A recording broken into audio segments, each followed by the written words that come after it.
Hello नमस्कार everyone, कैसे आप लोग। उम्मीद करता हूं आप लोग ठीक ठाक होंगे और पेपर की तैयारी बिल्कुल जबरदस्त तरीके से कर रहे होंगे। तो आओ भाई, आज लेकर आ चुके हैं क्लास 12th का फिजिक्स के टॉप 5 ऐसे क्वेश्चन जो कि चैप्टर क्या है हमारा 13 एनसीईआरटी का न्यूक्लियाई होने वाला है, जो पेपर के पॉइंट ऑफ व्यू के हिसाब से बहुत ही ज्यादा क्या है, इंपोर्टेंट है। ऐसे क्वेश्चन आपको सीबीएसई पीआईक्यू में भर भर के देखने को मिलने वाला है। तो अगर आप एक कर लेते हैं, इसके बाद आप जाके देखिएगा सीबीएसई का पीआईक्यू, तो ऐसे क्वेश्चन का भंडार है। तो फटाफट टाइम वेस्ट नहीं करते हैं आप लोगों का, क्योंकि पेपर का टाइम नजदीक है। तो फटाफट पहले लाइक, चैनल और सब्सक्राइब जरूर कर लीजिएगा। और बाकी इसका क्वेश्चन, पीपीटी, नोट्स जो भी है सब आपको हमारे टेलीग्राम चैनल पर मिल जाएगा। तो वहां से जाकर हमारे टेलीग्राम चैनल को भी ज्वाइन कर सकते हैं, ताकि आपको ये नोट्स मिल जाए। तो जल्दी से फटाफट कर देते हैं। न्यूक्लियाई चैप्टर है, खटाखट हम अपना कॉपी पेन उठा लेते हैं। आप भी मेरे साथ बिल्कुल क्या हो जाइए, स्टार्ट हो जाइए। तो फटाफट करते हैं भैया। इफ द न्यूक्लियर रिएक्शन, पहला question, if the nuclear reaction of radius of इतना, मैं न्यूमेरिकल लेकर आया, वही ग्राफ व्राफ लेकर नहीं है। इसका ग्राफ भी बहुत ज्यादा इंपॉर्टेंट है, इसका मैंने अलग से सीबीएसई पीवाईक्यू का वीडियो मैंने बनाया हुआ है, उसका भी मैं लिंक आपको डिस्क्रिप्शन में दे दूंगा। तो वहां से भी आप जाकर इसके देख सकते हैं सारा का सारा। हालांकि पेपर एक केवल न्यूमेरिकल का सीरीज चला रहा हूँ, टॉप 5 न्यूमेरिकल का। ग्राफ वाइज क्वेश्चन भी आते हैं, थ्योरी वाइज क्वेश्चन भी आता है, डेरिवेशन भी आता है, तो उसको भी देखना नहीं भूलना है। तो चलो भैया कर देते हैं। if the nuclear radius of इतना is इतना, ठीक है, Fermi, the approximate nuclear radius of इतना। तो हमने फॉर्मूला पढ़ा था ना कि r जो होता है डायरेक्टली प्रोपोर्शनल होता है किसके, a की पावर 1/3 का। तो कैसे लिखते थे बताओ, r1 अपॉन में r2 जो बराबर होगा a1 अपॉन में a2 का पावर 1/3 के, ठीक है, 1/3 के बराबर होता है। इसी कॉन्सेप्ट के ऊपर हम सारे क्वेश्चन को ऐसे हम सोल्व कर देते हैं। चलो भैया, r1 कितना दिया हुआ है, इसका रेडियस इतना फर्मी, 3.6 फर्मी, ठीक है, अपॉन में r2 हमें क्या करना है, बताना है, ठीक है। चलो भाई, a1 हमारा कितना है, 27 है, 27 अपॉन में a2 कितना है, a2 हमारा 64, a2 मतलब मास नंबर, ठीक है, पावर 1/3, ठीक है, यानी 3.6 फर्मी अपॉन में r2 इक्वल टू में कितना हो जाएगा, 27 का क्यूब रूट कितना होता है 3, और इसका कितना होता है 4, क्रॉस मल्टीप्लाई कर दो, r2 उधर भेज दो और बाकी को इधर भेज दो। चलो भैया, लो तुम्हारे भाषा में ही कराते हैं मस्त। बाकी तो यहाँ से कैलकुलेट होना तो बिल्कुल जायज है भैया, यहाँ से कैलकुलेट तो बड़े प्यार से हो जाएगा। चलो भाई करते हैं, दाएं बाएं भेज दो। तो 3r2 इक्वल टू में क्या हो जाएगा, 4 इंटू में 3.6 फर्मी, ठीक है भाई, आ जाओ सॉल्व कर दो। r2 की वैल्यू तो 3 उधर भेज दो, यानी 4 इंटू में 3.6 फर्मी अपॉन में 3, तो कट के 1.2 आ गया। तो यानी r2 इक्वल में क्या हो जाएगा, 12 चौको 48, यानी 4.8 फर्मी। क्या आ गया हमारा, 4.8 फर्मी। तो ऑप्शन देख लो भैया कौन सा करेक्ट है, 4.8 फर्मी, यानी ऑप्शन नंबर ए। देखो इन फर्मी बताना था, तो 4.8 फर्मी हमारा क्या आ गया, आंसर आ गया। 2012 में भी आया था। फटाक से बढ़ता अपने दूसरे नंबर क्वेश्चन की तरफ, ये भी बहुत देखने को मिलता है। कैलकुलेट दी फर्स्ट क्या कह रहा, मास डिफेक्ट, बाइंडिंग एनर्जी, दूसरा, तीसरा कह रहा बाइंडिंग एनर्जी पर न्यूक्लियस ऑफ इतने एटम का, ठीक है। ये वाले एटम का सब कुछ हमें क्या करना है, कैलकुलेट करना है। न्यूक्लियर मास ऑफ इतना, मास दिया हुआ ऑलरेडी, इसका ये है, इसका ये है, और एक का ये है। तो भाई कैलकुलेट करते हैं। सबसे पहले क्या निकालते हैं, मास डिफेक्ट। क्या निकालते हैं, मास डिफेक्ट।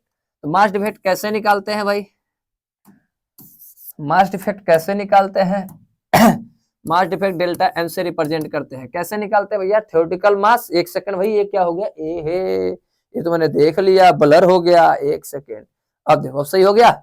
चलो भैया, मास डिफेक्ट कैलकुलेट करना। तो मास डिफेक्ट कैसे निकालते हैं भैया, मास ऑफ प्रोटॉन, क्या निकालते हैं, ZMP, समझ में आ गया बात, ZMP, Z mass of proton plus में A minus Z mass of neutron minus में एक्चुअल मास। समझ में आ गया भैया, ये हम निकालते हैं मास डिफेक्ट का फॉर्मूला होता है।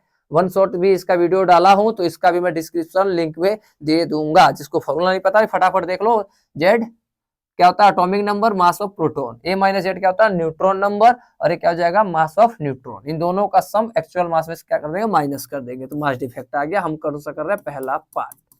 तो डेल्टा एम इक्वल टू में क्या हो जाएगा, जेड कितना है, इस वाले एटम का कैलकुलेट कर रहे हैं, किसका, C6 उल्टा लिखा है भैया, ये तो 6 और 8 12, 12 ऊपर जाएगा 6 नीचे आएगा, गलत लिखा हुआ होगा, कोई बात नहीं। चलो भाई देखते हैं इसको। जेड कितना है इसका 6 है, 6। मास ऑफ प्रोटॉन कितना होता है, हाइड्रोजन के बराबर होता है, कितना दिया हुआ है 1.00727825 ठीक है। प्लस में a माइनस जेड निकाल लो, कितना आएगा 6, कितना आएगा 6 इंटू में मास ऑफ न्यूट्रॉन कितना दिया हुआ, मास ऑफ न्यूट्रॉन दिया हुआ है सर 1.008665 हो गया ठीक है। माइनस में एक्चुअल मास कितना दिया हुआ इसका, ये रहा 12, कितना दिया हुआ है 12। सिंपल क्या है, इतना जीरो का मतलब 12 ही हो गया। इसको सोल्व कर दो, कहानी खत्म। बस अब कैलकुलेटर निकाल के मल्टीप्लाई करना पड़ेगा, कैलकुलेटर निकाल कर मल्टीप्लाई करना पड़ेगा। तो भैया करके देखते हैं। तूने तो, चलो भैया आ जाओ करते हैं मल्टीप्लाई। 6 इंटू में 1.007825 भैया इतना सर, इतना लंबा लंबा मल्टीप्लाई कर पेपर में आएगा? हाँ भाई आता है, आता है भैया। तो मल्टीप्लाई सीख के जाना ढंग से, गड़बड़ हो जाएगा कहीं तो दिक्कत हो जाएगा, नंबर ऐसे कट जाएंगे इसके। इसका देखो भैया 6 इंटू में 1.008665 तो ये आ गया 6.05199 माइनस में 12 ठीक है sir. Delta M equal to में दोनों को प्लस कर दो, प्लस प्लस 6.04695 ये आ गया 12.09894 09894 सही लिखा है 12.09894 माइनस में क्या है ये 12 है। बस सोल्व कर दो तो डेल्टा एम को 12 माइनस कर दूंगा, इतना तो मैथ तो मेरे को आ ही गया भाई। यहाँ तक तो 12 में से 12 हट जाएगा, 21 आ गया हमारा, आ गया मास डिफेक्ट पहला पार्ट ठीक है सर। अब क्या करना पड़ेगा दूसरा पार्ट में, बाइंडिंग एनर्जी क्या बताना है, बाइंडिंग एनर्जी। तो करते कुछ नहीं भैया, बाइंडिंग एनर्जी के लिए क्या करते हैं, डेल्टा एम को मल्टीप्लाई कर देते हैं किससे, 931.25 से ठीक है भाई। बाइंडिंग एनर्जी को मल्टीप्लाई कर देते हैं किससे, 931 डेल्टा मास को मल्टीप्लाई कर देंगे 931.25 से मल्टीप्लाई कर दो तो क्या जाता है हमारा आंसर आ जाता है। तो कर दो भाई कहानी, कर दो।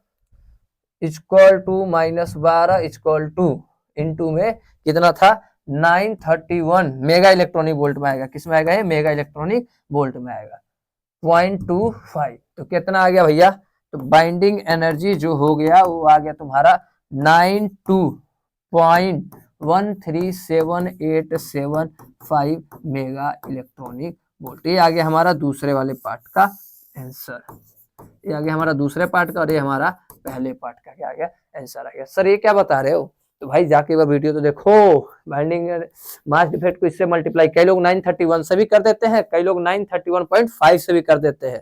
इसमें कुछ लिखा नहीं है तो मैंने इसी से क्या कर दिया, कर दिया। अगर गिवन डाटा होता उतना कितना होता तो इससे मल्टीप्लाई कर देता, आ गया आंसर बस ठीक है। तीसरा कह रहा है बाइंडिंग एनर्जी, कहा गया तीसरा पार्ट, बाइंडिंग एनर्जी पर न्यूक्लियस। क्या पूछ रहा है, बाइंडिंग एनर्जी पर न्यूक्लियस पूछ रहा है। तो अब भैया कर देते हैं इसका भी कहानी। इसका तो बहुत सिंपल फॉर्मूला है बाइंडिंग एनर्जी पर न्यूक्लियस का। क्या है सर इसका फॉर्मूला, तो बाइंडिंग एनर्जी पर न्यूक्लियस क्या होता है सर, बाइंडिंग एनर्जी अपॉन में मास नंबर होता है, बस कहानी खत्म। तो बाइंडिंग एनर्जी कितना आ रहा था भैया हमारा 92.137.875 मेगा इलेक्ट्रॉनिक वोल्ट अपॉन में मास नंबर इसका कितना है 12, कार्बन का कितना था 12, तो 12 से क्या कर दूंगा डिवाइड, तो क्या आ गया हमारा बाइंडिंग एनर्जी पर न्यूक्लियस, बाइंडिंग एनर्जी पर न्यूक्लियस। तो 12 से इसको डिवाइड कर दो, डिवाइड बाई 12 तो आ गया 7.678 बस इतना बहुत है यार, तो बहुत है मेगा इलेक्ट्रॉनिक वोल्ट। तो बाइंडिंग एनर्जी पर न्यूक्लियस की कहानी हमारा आ चुका है। तो ये हमारा हो गया सी वाला पार्ट, ए बी सी मतलब थर्ड पार्ट, ये हो गया हमारा थर्ड पार्ट हो गया। तो प्लीज इसको क्या कर लो, नोट डाउन कर लो।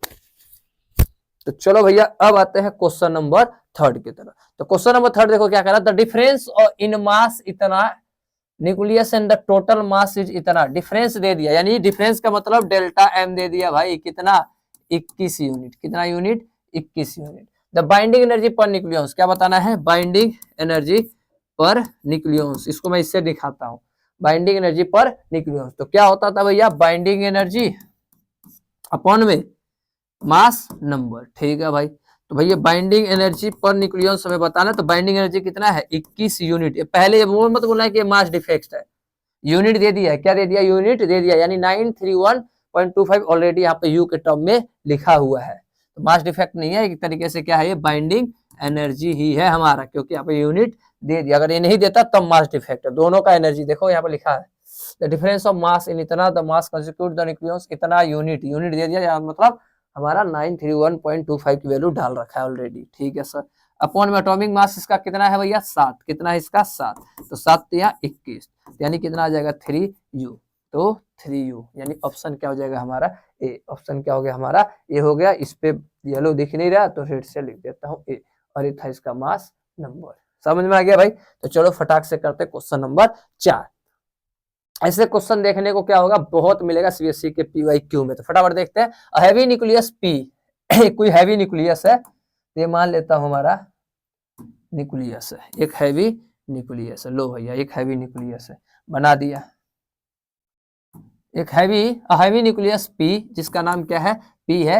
एटॉमिक नंबर, जिसका मास नंबर क्या है? मास नंबर यानी ए है। कितना है? 240। ठीक है भैया, mass number 240। And binding energy, और इसकी बाइंडिंग एनर्जी कितनी है? बाइंडिंग एनर्जी कितनी है भाई? 7.6 मेगा इलेक्ट्रॉनिक वोल्ट। समझ आ गया? हाँ जी सर, आ गया बात समझ में। चलो भैया, मेगा इलेक्ट्रॉनिक वोल्ट भी लिख देते हैं आप लोगों के लिए भाई, आप लोगों के लिए मेगा इलेक्ट्रॉनिक वोल्ट। ठीक है सर। चलो, बाइंडिंग एनर्जी और एक कहानी हमारा क्या कर दिया? दे दिया। समझ में आया भाई बात? हाँ जी सर, आ गया।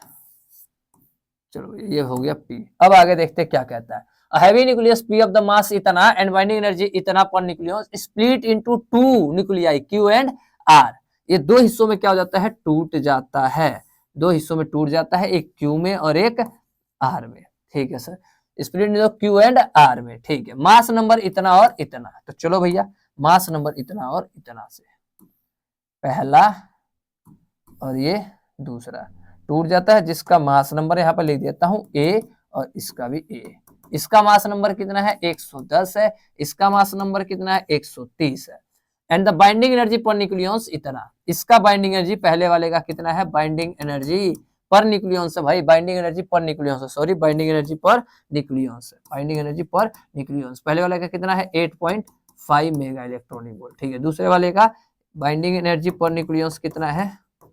8.4 मेगा इलेक्ट्रॉनिक वोल्ट हो गया। ठीक है, respect to calculate the energy release in the fission. ये फिजन हो रहा है कि नहीं हो रहा? हाँ सर, हैवी न्यूक्लियस दो लाइट न्यूक्लियस में क्या हो रहा है? टूट रहा है, तो फिजन हो रहा है। क्या हो रहा है? फिजन हो रहा है। तो हम बताना इसमें कितना एनर्जी रिलीज होगा। कोई भी चीज टूटेगा तो एनर्जी रिलीज होगा कि नहीं होगा? हाँ जी सर, होगा। तो मैं इसका टोटल एनर्जी चेक करूंगा। क्या करूंगा? इसका टोटल एनर्जी निकालूंगा। Total energy of parent nuclei. समझ में आ गया? पेरेंट न्यूक्लियाई का मैं टोटल एनर्जी निकालने जा रहा हूं। ठीक है भाई, इक्वल टू, तो तुम्हें बताओ, इक्वल को मैं यहां लिख देता हूं ताकि आप थोड़ा जगह यहाँ पे बचा रहे। इक्वल टू कितना आएगा भैया? बाइंडिंग एनर्जी पर न्यूक्लियाई कितना है? 7.6। एक न्यूक्लियस का कितना है? एक उसके अंदर है कितना? 7.6 मेगा इलेक्ट्रॉनिक वोल्ट है। ऐसे इसके पास कितने न्यूट्रॉन है? 240 है। इसके न्यूक्लियस में टोटल कितने हैं? 240 है, और एक का 7.6 है, तो टोटल का एनर्जी निकल कर नहीं आ जाएगा। ये न्यूक्लियस इतना एनर्जी बाइंड करके रखा हुआ, कितना? 240 इंटू में 7.6 मेगा इलेक्ट्रॉनिक वोल्ट। बस इसका क्या कर दूंगा? मल्टीप्लाई। तो मल्टीप्लाई के लिए कि मैं निकाल लेता हूं कैलकुलेटर। चलो भाई, कैलकुलेटर, तो कितना आ जाएगा? 240 इंटू में 7.6, 1824 मेगा इलेक्ट्रॉनिक वोल्ट आ गया पहले वाले। बात समझ आ गया? पर न्यूक्लियाई इतना क्या है? तो इतना है टोटल, तो इससे मल्टीप्लाई करूंगा, टोटल इसकी एनर्जी आ जाएगी। ठीक है सर, ऐसे इसका सॉल्व कर लो। इसका कितना आएगा? टोटल एनर्जी ऑफ, क्या नाम है इसका? Q nuclei. निकाल लो भैया, कितना आएगा इसका? एक का कितना है? 8.5 मेगा इलेक्ट्रॉनिक वोल्ट है। ठीक है, इंटू में इसके अंदर टोटल कितना है 110 है, तो मल्टीप्लाई कर दो तो कितना आ जाएगा 85 को 11 से कर देंगे बेसिकली 8.5 इंटू में 110, ये आ गया 935 मेगा इलेक्ट्रॉनिक वोल्ट। ऐसी सेम कहानी इसके लिए भी कर दो, total energy of R nuclei कितना है इसका कहानी 8.4 मेगा इलेक्ट्रॉनिक वोल्ट है, इंटू में इसकी कितना है टोटल 130 है, बस मल्टीप्लाई कर दो 8.4 इंटू में 130, ये आ गया 1092 मेगा इलेक्ट्रॉनिक वोल्ट। अब हमें चाहिए इन दोनों का सम, तभी तो पता चलेगा ना टोटल कितना है। मैं निकालूंगा total energy of daughter nuclei कितना आ जाएगा भैया, दोनों को ऐड कर दूंगा तो 935 प्लस में 1092 मेगा इलेक्ट्रॉनिक वोल्ट प्लस में 935 इतना 2027 मेगा इलेक्ट्रॉनिक वोल्ट, इतना इलेक्ट्रॉनिक वोल्ट। अब दोनों का डिफरेंस निकाल दो, ये इतना था और ये बाद में इतना हुआ, तो कितना एनर्जी रिलीज होगा भैया, हमें क्यू चाहिए, टोटल एनर्जी कितना रिलीज हुआ, रिलीज इन एनर्जी बराबर में 2027 माइनस कितना 1824, तो क्या आ जाएगा हमारा आंसर आ जाएगा 2027 में से 1824 माइनस कर दो 203 मेगा इलेक्ट्रॉनिक वोल्ट क्या आ गया हमारा आंसर आ गया। तो जब भी ऐसा कोई क्वेश्चन आएगा तो इसी मेथड से हमें क्या करना पड़ेगा, सॉल्व करना पड़ेगा। इसका निकालो, एक का दिया हुआ इतना होगा उससे मल्टीप्लाई कर दो, ठीक है सर, मेगा इलेक्ट्रॉनिक वोल्ट, ठीक है। इसका ऐसे एक का दिया होगा इससे मल्टीप्लाई कर दो, ये आ गया, और सेम कहानी इसके साथ दोनों को जोड़ो और इसमें से इसको क्या कर दो माइनस कर दो, तो हमारा क्या निकल कर आ जाएगा, एनर्जी रिलीज निकल कर आ जाएगा इस क्यू की वैल्यू। क्यू यहाँ पे क्या है, एनर्जी, रिलीज एनर्जी,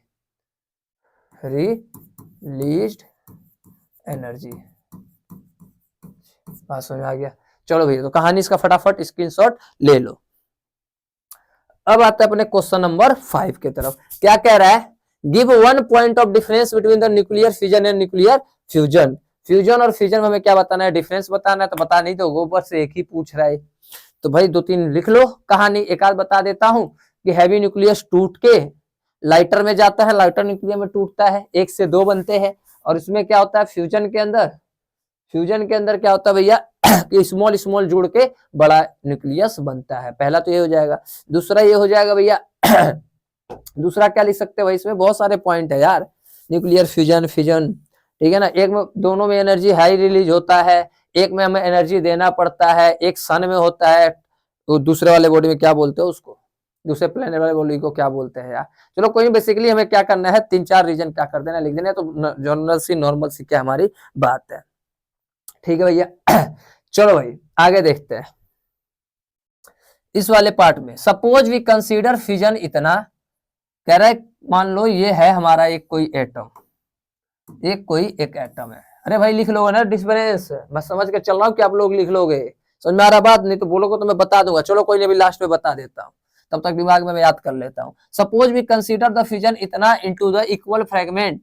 मान लो कोई एक कोई एलिमेंट है, कोई न्यूक्लिया, यह टूट रहा है, कितने 2 इक्वल फ्रेगमेंट, यानी 2 में टूट रहा है, ठीक है nucleus. In the fission energetically possible, justify और answer by working of Q value of the process. हमें बताना है क्या है पॉसिबल है कि नहीं है, फिर क्यू की वैल्यू क्या करना हमें बताना है। देखो क्या कह रहा है, बताना है पहले कि क्या ये पॉसिबल है कि एक कोई चीज है आयरन 2656, ये 2 इक्वल न्यूक्लियाई में क्या कर रहा है, टूट रहा है, तो बताना क्या ये पॉसिबल है, ठीक है। जस्टिफाई और answer by working out Q की वैल्यू निकाल कर, जो एनर्जी रिलीज होगी उसकी वैल्यू निकाल कर हमें क्या करना पड़ेगा, जस्टिफाई करना पड़ेगा, ठीक है, जिसका कहानी ये दिया है, ठीक है। चलो मान लेता हूं, तो मैं इसकी एनर्जी निकाल लेता हूं, एनर्जी दूसरे पेन से लिखता हूं,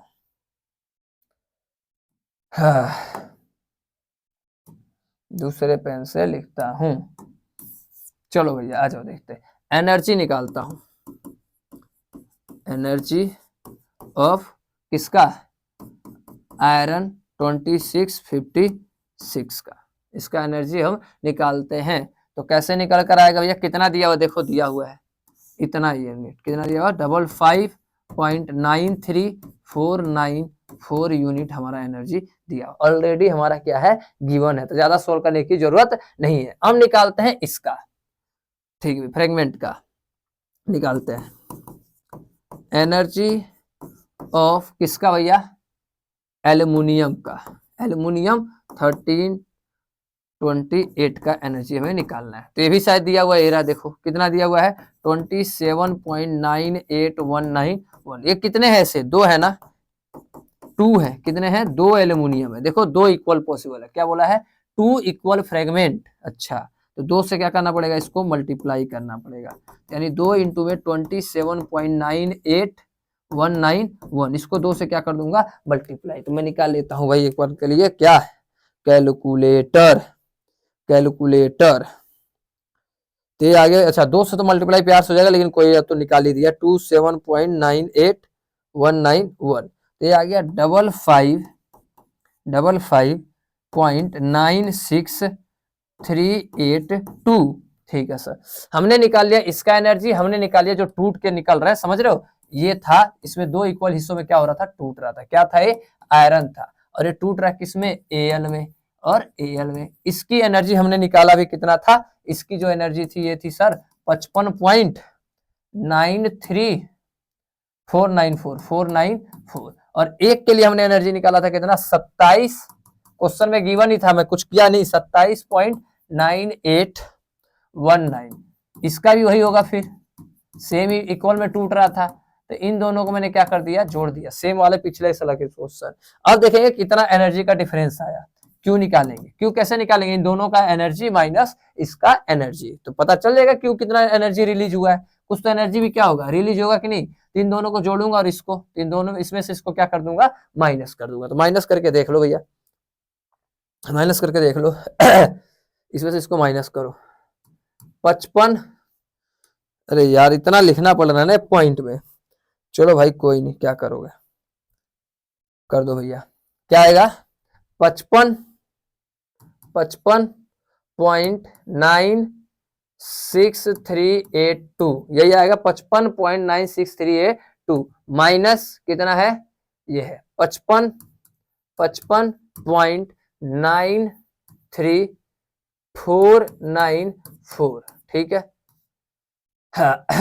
इसमें से इसको करना पड़ता है, इसमें से, अरे भाई उल्टा कर रहा हूं मैं, उल्टा कर रहा हूं, इनिशियल माइनस फाइनल, इसमें से इसको क्या करना पड़ेगा माइनस, ये एनर्जी था, इतना एनर्जी रिलीज हुआ, तो कितने का डिफरेंस आया, यानी 55.93494 माइनस इन दोनों का सम 55.96, 55.96382, इसको माइनस करता हूं तो थोड़ा देखता हूं क्या आता है ये।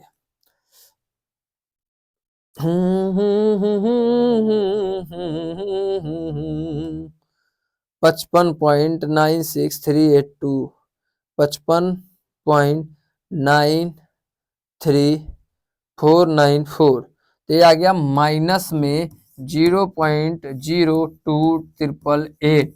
भाई देखो यूनिट में आया है भैया, अगर तुमको चाहिए उसके अंदर, किसके अंदर 888, यूनिट के अंदर एएमयू में चाहिए तो क्या लिखना पड़ेगा 931.25 मेगा इलेक्ट्रॉनिक वोल्ट में चाहिए, तो इससे मल्टीप्लाई कर दोगे। मैं कह रहा हूँ क्यों ही मल्टीप्लाई करना है, इसमें क्यों आ गया नेगेटिव में आ गया, क्या आ गया नेगेटिव, तो it is not possible, it is not possible, possible, पता है क्यों, क्योंकि क्यू की वैल्यू क्या है नेगेटिव में है, हो ही नहीं सकता कि ये एनर्जी इतना कहानी हो पाए, माइनस में आ गया, क्यू की वैल्यू अगर माइनस में आएगा तो ये पॉसिबल नहीं है। बाकी तो हमारा क्वेश्चन क्या हो गया होगा, तो एक बार नोट डाउन कर लो, फिर हम कर लेते हैं अपना नेक्स्ट वाला क्वेश्चन, फटाक से कर लो भैया।